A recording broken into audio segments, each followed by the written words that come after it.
Hey fellas of YouTube, this is Robbie speaking. And I'm J-Man. Covenant shirt has returned. That's right, even though Chandler's clearly not wearing it, it always makes an appearance. Maybe next time. Welcome back to a brand new episode of What's New? And this time we are looking at the Spring 2023 anime list.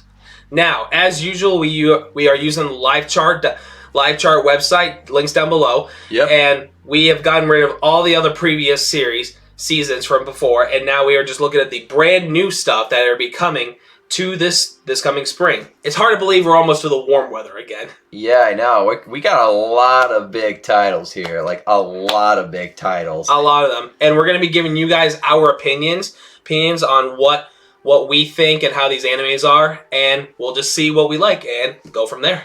Yeah, so we got Attack on Titans. Well, this is already out now, so we're not going to talk about this. And we're not big Attack on Titan fans, guys.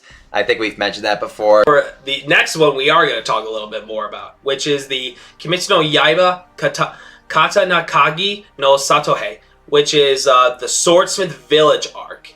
Yep, we got some Demon Slayer. We always look forward to Demon Slayer whenever it comes out. Well, this is like the third time, like the season that it's coming out. It comes out in 23 days, and yeah, like this one, like have you caught up with Demon Slayer in the anime? So far, I'm a little caught up, but again, I have read the manga, so I have a slight idea of it. But basically, from the looks of this is actually going to be.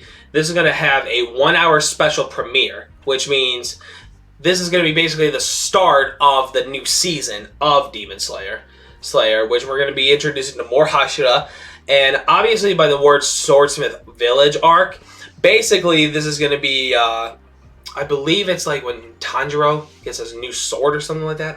I'm not sure, but it's been a little bit, but that's what I remember. And of course, it's going on Crunchyroll, So yeah, and we already know what Demon Slayer is about. If you don't know what Demon Slayer is about, it's about this one guy named Tajiro who travels with his demon sister Nezuko, and they basically fight demons, and Tajiro tries to find a cure for his sister Nezuko to become a human again. So it's basically your battle shonen, but with swords and demons and all that.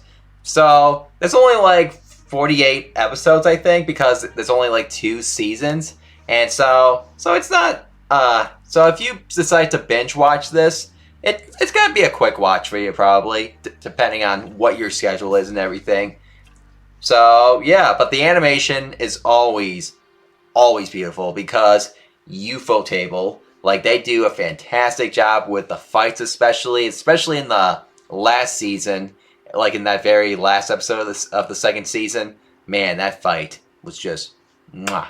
And hopefully we expect to see more fights in the future with more of this, because right now with the manga, there's still a good ways from being towards the end, but we're still getting shown more animation of the manga series, and it's not going to be for a while until this is completely done with.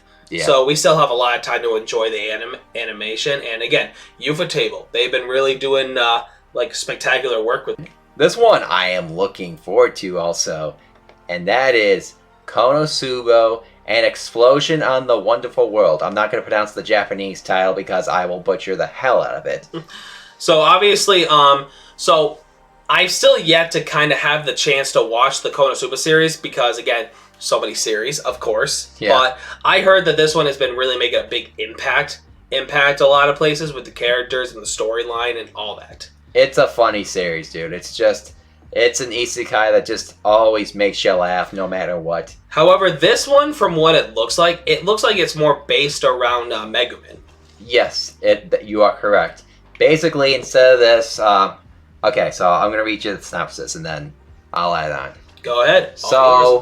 So 1 year before a certain useless goddess and a neat extraordinaire, I think that's how you pronounce it, yep, hit the scene, Megumin, the greatest genius of the Crimson Magic Clan, is hard at work. Ever since a life-changing encounter in her youth, the young wizard has dedicated her every waking moment to pursuit of the ultimate offensive magic explosion. And well, every moment not spent hustling food from her self-proclaimed rival, and while the big sister's away, the little one will play on a routine trip in the woods. Megumi's little sister, Komeko, yeah, you're good at pronouncing these things, finds a strange black kitten. Little does she know that this cat plays a key role in unsealing a dark god's tomb. So this kind of more sounds like the story of how Megumin started. Yeah, honestly. it's pretty much a prequel spin-off. So I mean, so you could look at it like where Better Call Saul is to Breaking Bad, or the Star Wars prequels are to the Star Wars original trilogy. Like, this is basically her origin story. So okay, you don't get a lot of those in anime, actually. You don't get a lot of series that have backstories, because a lot of times with anime, you definitely do see backstories, but only a little bit. Yeah, it's like a few episodes, and then you go back to like the main storyline. Yeah, but from what it sounds like, this is like its own series of her backstory. Yeah, it is. So we're not going to go back. So we're not. It's not just going to be like 3 episodes. It's going to be like the entire season of how she became who she is in the original series. This one, I'm actually very excited. Dr. Stone Season 3. Now, I have not seen Season 2 yet, man. I'm so behind on Luckily, I was able to. So this is definitely a... okay, so to give reference to what this season is about, this one is obviously by the picture, they're on a boat. So this one, they're going to be more going towards a new adventure. Adventure, actually, because they've already discovered everything in the rock world where they're at. However, now they want to go set sail and discover more about the entire world and see where it's at. Maybe they'll discover the One Piece. Yeah, the One Piece of mind. But no. Obviously, you have great characters like Senku, and then his friends that have all the different skills. They're all going to be joining him on this cruise, along with some new characters. Obviously, they're going to be stopped by a new villain. Yeah. Villain coming up and everything. I watched that second season. Yeah, but seriously, Dr. Stone, in my opinion, to many people, they're not the biggest fans of it for some reason. I don't know why, because they thought it was boring. But honestly, I truly love this series because again, you're in the Stone Age, but technically in a futuristic Stone Age. But basically the character, second Stone Age. Yep, the second Stone Age. But basically, the people that are revived and still alive, they're using the resources they have to adjust to their new life. It's basically they're getting a restart to a different new world to them.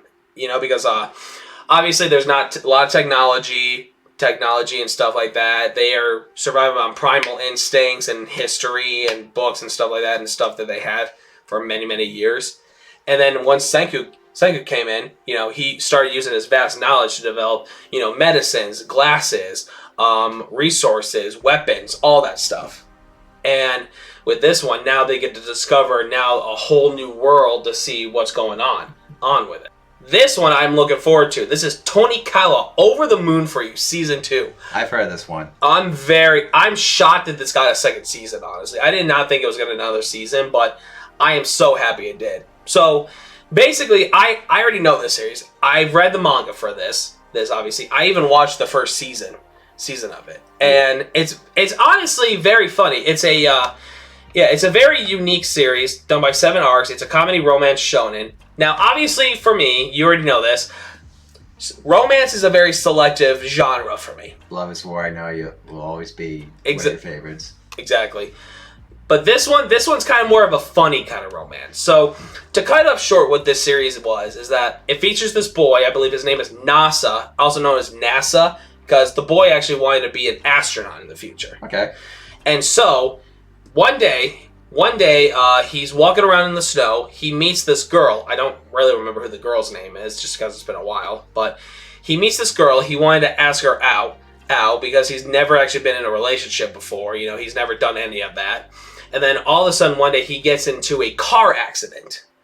He almost gets into a car accident, and the girl that he just met saves his life, actually. Oh, really? Yep, and she almost died. But then once she got unconscious and recovered, the boy wanted to pay her back, and he was like, "What can I do to pay you back for this?" And she said, "If you want to date me or go out with me, you have to marry me first." Yep. Okay. So instantly, they actually get married pretty quickly, and then they start actually living a life together. And wow. Yep, and then that's it. And then other random stuff happens in the future and stuff like that, and he starts to experiencing love and everything. He starts to get to know her a little bit more and all that.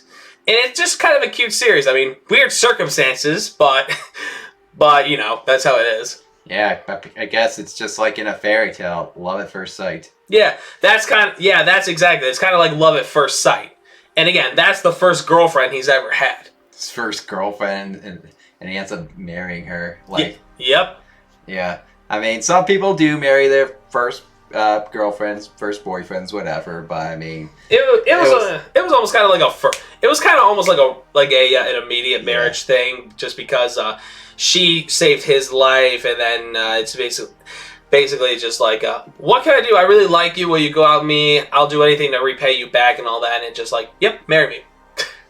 But I mean, again, but then as the more episodes kept going, the closer those two grew and everything. Like, funny enough, NASA basically he was always a techno boy. He never watched TV, so he didn't know what there was even a scene where basically she was like, "Have you ever seen Indiana Jones?" "No, I've heard of it." "Have you ever seen Back to the Future?" "Have you?" "Oh, I've heard about that from another friend of mine." "Have you ever seen Star Wars?" "Oh yeah, that's the space thingy." The space thingy. Yeah, there is actually a cameo with Star Wars stories in it. That's cool. Yeah, but well, sorry, go ahead. Reminds me of this is just gonna be a quick thing. Reminds me when I was in college and there was this one girl I really liked. I had a crush on her, but so I tried to talk Star Wars with her, and then she's like, "Oh, I didn't like Star Wars. They were on a plane." I was just like, "Plane? Don't you mean spaceship?" And then I got turned off. Yeah. But no, if you're a fan of these funny kind of romances, I do recommend it. I mean, it's not on the same level as Love is War, in my opinion, but it's pretty close, a little close to it. The characters are funny. Everything about it is just cute. That's just what I think. And this is an isekai. What a coincidence. Yep. And this is an action adventure fantasy isekai school, and this is done by Studio Millipensi. What is with these different studios? I don't know. Yeah, I mean, I guess that does look like Millie, but then Pensy. Like. Yeah. All right. Well, this is based on a light novel, so let's read the synopsis. A chance to come back. Great start. A mysterious door stands open, inviting a boy who's been brutally bullied as his life to take a courageous step forward into the unknown. On the other side, he finds a hoard of priceless artifacts in a world as filled with magic as it is with monsters. The most shocking revelation, however, is that he can bring whatever he wants back with him when he returns to Earth. It won't be long before this double life changes him forever. Okay, so basically what this entitles is, it is an isekai, obviously, but it's not like the typical isekai where you actually die and then you get reincarnated into this. This one, on the other hand, basically, he goes between different dimensions, which means he's going from one world and then he's going back to his homeland of Earth.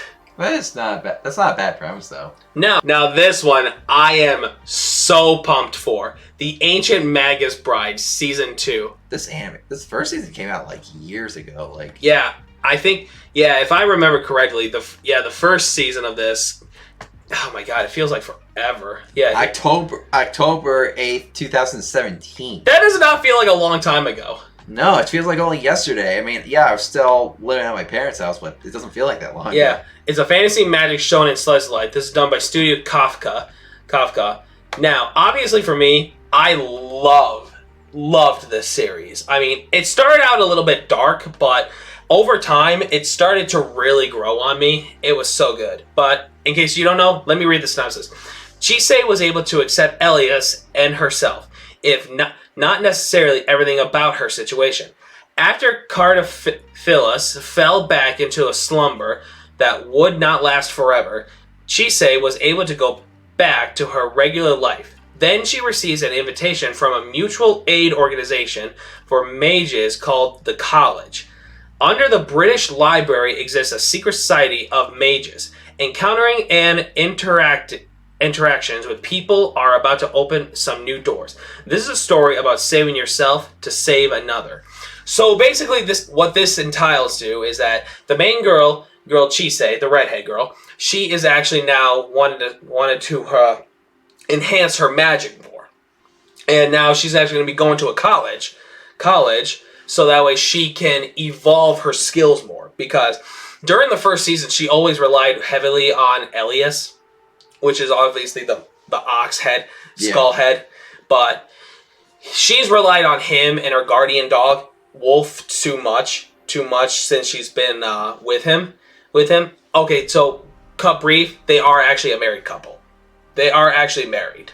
Have you read the manga? Yes. Okay, so you already know. Yeah, I know some of it. It's just been a little bit, but I've seen the first season and I enjoyed the first season, but I did not think that we were gonna get a second season because it's been clearly it's been years and so when you get news like this out of the blue, you really get shocked. But also really excited. It literally feels like that moment when some of those cool series that came back, like Devils of Part-Timer came back, even Usura Yatsura. That's right, you were excited to see that. Yeah, no, that's one that's just very, very. That's a good one, but I don't want to get too off topic with this. Yeah, but no, obviously to see stuff like this come back and get revamped into new again for new seasons.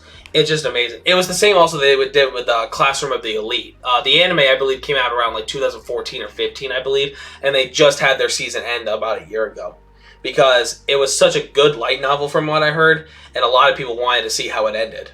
And obviously, there is actually going to be another season. I just don't know when. Okay. But no, I highly recommend Ancient Magus Bride. It is really good. Yeah, no, it was a laid back series, down to earth. So maybe that's what I need for this season. Obviously, you're laid back right now, just how down the chair is. Well, that too. Well, we do have our national flag over here, so yeah, no, it'll be like our new. It'll be our Jolly Roger when we set sail for the One Piece. Okay, so obviously, whoever doesn't know this is Marshall, Magic and Muscle, dude. And this is done by A1 Pictures, which I am so happy that it's a good studio that knows exactly what they're doing. Here, I'll let you read it, man. Okay. Really? Yeah, trust me, I am excited about it, but I'd rather you wear it. You read it. Well, it's about this. I don't have to read the synopsis because it's about this one kid who lost his parents by a wizard named Voldemort. So years later, he goes to this school called Hogwarts. I'm reading. Now, ignore that. I am reading this now. You've had your chance. I am reading this now. Okay. This is a world of magic. This is a world in which magic is casually used by everyone. In a deep, dark forest in the world of magic, there's a boy who is single-mindedly working out. His name is Mosh Bernadette. I always get the last name wrong. Bernadette. And he has a secret. He can't use magic. All he wanted was to live a quiet life with his family. But people suddenly started trying to kill him one day, and he somehow finds himself enrolled in magic school. There, he sets his sights on becoming a divine visionary, the elite of the elite. Will his ripped muscles work against the best and brightest of the wizarding world? The curtain rises on this off-kidder magical fantasy in which the power of being jacked crushes any spell. So, obviously, the first thing I think about this is basically like One Punch Man in a magical world. Yeah, it kind of is. I mean, the character designs look a bit similar to One Punch Man. It does. However, what I love about this is that the main character, even though he can't use magic, he's using another skill that not a lot of people actually use. He's using his muscle over power, honestly. And the fact that, there's even scenes where he can even deflect a spell just like this and everything. And the only reason why he had to enroll in the magic school because his family, which is technically his father, he gets almost into a situation and he almost dies, and he's like, "Tell you what, kid, I won't kill your family. You just got to enroll in magic school and just be the divine visionary." And he's like, "You got a deal," and everything. So, and other things like that is that a lot of the magic kids, they also have scars. They have the black line scars. He never had one, because basically those indicate how much magic you have and what you do have for magic. Obviously, he's never had one, so he's actually had to disguise write one on his face, so that way he can enroll. What, did he like cut his face or something? Did he like draw with a Sharpie or something? No, another person used magic to imprint it on him. Okay. But now he's enrolled in the school, and now he's just going to show off basically what he can do to try to save his family, and to show what he can do without magic. Because obviously, this is all about just him using his muscle. That's it. And it's really, really awesome. Like, I remember when I first saw this series on Shonen Jump, I thought it was going to be a masterpiece. And the fact that it's getting an anime adaptation is incredible. It does sound incredible. Like, this one definitely sounds like something I would definitely watch. Yeah, this one, I know that I haven't really been watching a lot of series, but this one I'm definitely watching. This one, I think, has the greatest, highest potential of a lot of series, and I'm looking super forward to it. Like, honestly, this should have been the top of this list, honestly, but no, this is definitely, in my opinion, this is a 100% must watch. Okay. Take your word on it. And it looks like it's going to be on the easy streaming service. Crunchyroll by A1 Pictures. Yep. So look forward to Marshall.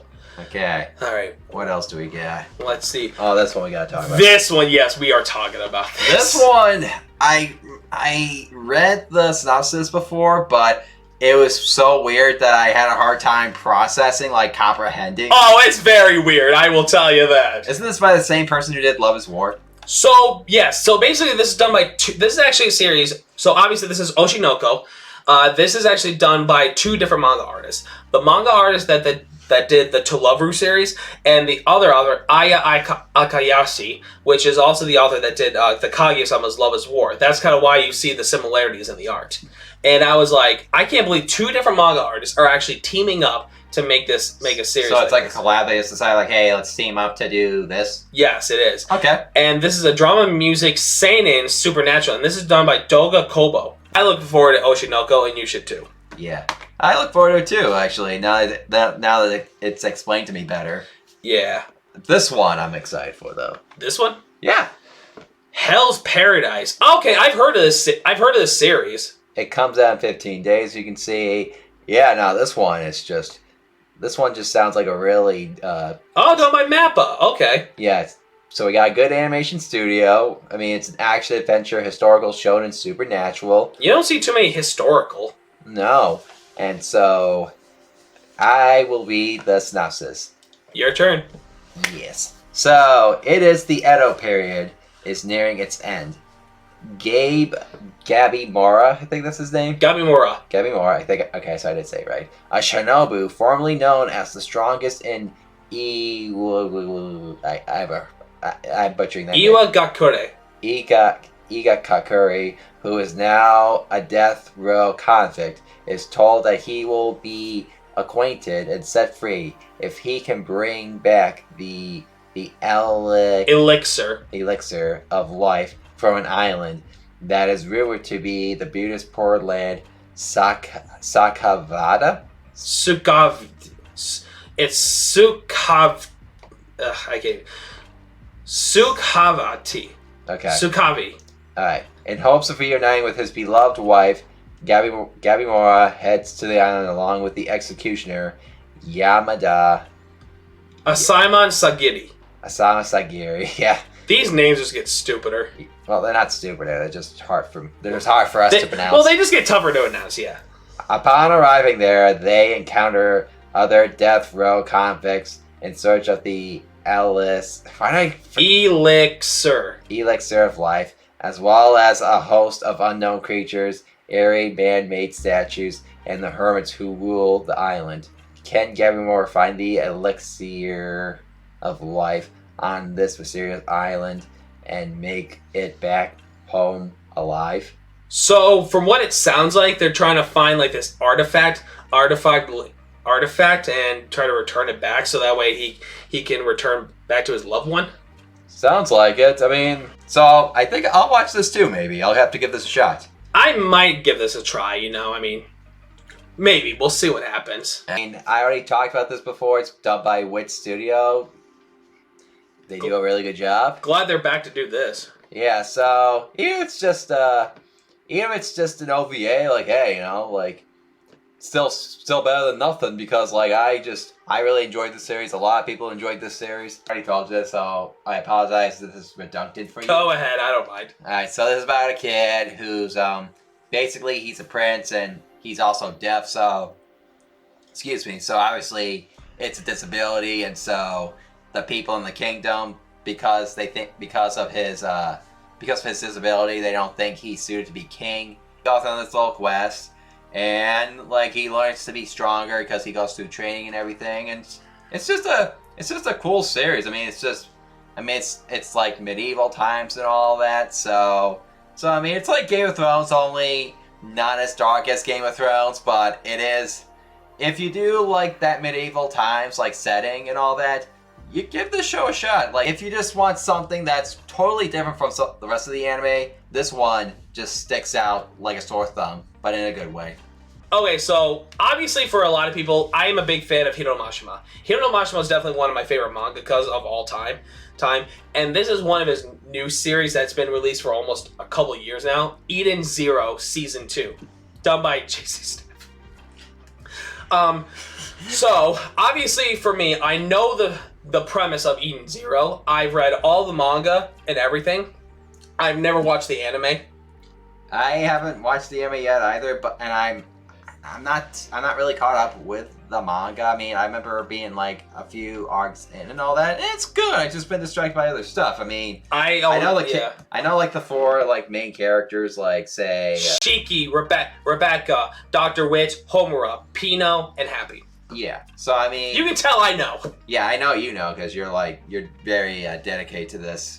It's just, I mean, it's a cool looking series, and I do gotta catch up on this series though, because like, I mean, you're not the only one who talks about it, but I've had YouTube friends talk about it and all that. Like, I mean, it's just a really cool series from what I hear. I hear they say it's better than Fairy Tail, but I take that with a grain of salt. So let me just break it down in my personal opinion. So obviously, a lot of people have said that this is a little bit more better than Fairy Tail.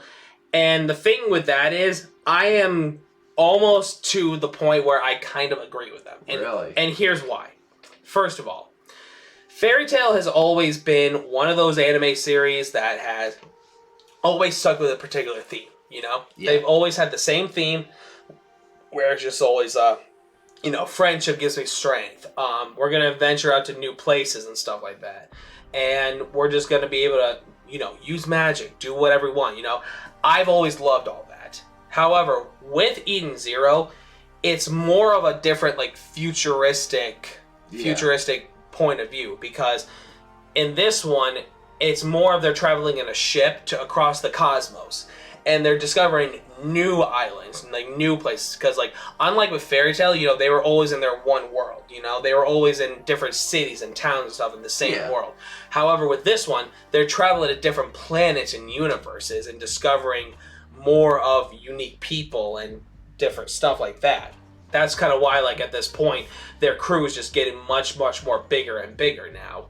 Now, Shigi's making more new friends. He's discovering more about his power and everything.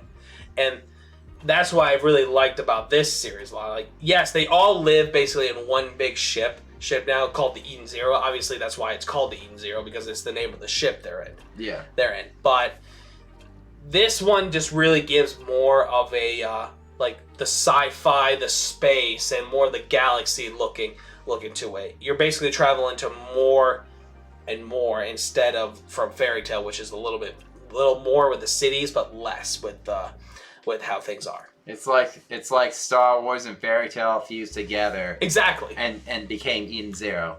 Exactly. Now, again, I will maybe one day watch the anime for it, but for the time being, I'm going to stick with the manga, just because I think the manga just looks spectacular. It's a lot of fun, and And again, right now it's on 22 volumes, and I've read all of it. Yeah, no, you pretty much read this weekly, I bet. Yep, I read this weekly. All right, you guys. I hope you all enjoyed. That is our opinions on a lot of these animes. We definitely have a lot of new stuff coming out. A lot of them that are second seasons. A few new series that we're excited for. Marshall, of course, and even a lot of these new stuff that are getting remakes. Dr. Stone, Tonikawa, Kimetsu no Yaiba, Konosuba. It's just a lot. Still no Rurouni Kenshin, even though they announced it like almost a year ago. It'll come up soon. It better, because I'm just getting to the point where if you're gonna announce something, make a trailer out of it and everything. Show the anime soon, or don't announce it at all. Yeah, right. Because come on, don't be trolling us. But I am looking forward to these titles, though. I'm looking forward to my Demon Slayer. Definitely. Konosuba. I'm looking forward to Dr. Stone. I'm looking forward to Masho. I just these are really good titles. Yeah, but no, thank you guys for watching this series. I hope you all enjoyed. We love making this series, giving you guys our opinions on what the animes for each season is, and we look forward to seeing you guys in the summer of 2023, which Summer. is yep. But like I said, we will leave this chart down below in the description in case you guys want to check it out for yourselves. And again, thank you for watching. Yes, thank you guys for watching. Please make sure to hit the subscribe button down below and let us know what you're looking forward to. Did you say that already, or no? All right. Well, make sure let us know what you're looking forward to in the comments down below on what animes you're looking forward to the most, because you guys already see what we're looking forward to. So we're just curious to see what you guys have to say. All right, guys. I'm Rob A. I'm Chan Man. And may the anime force be with you. Okay.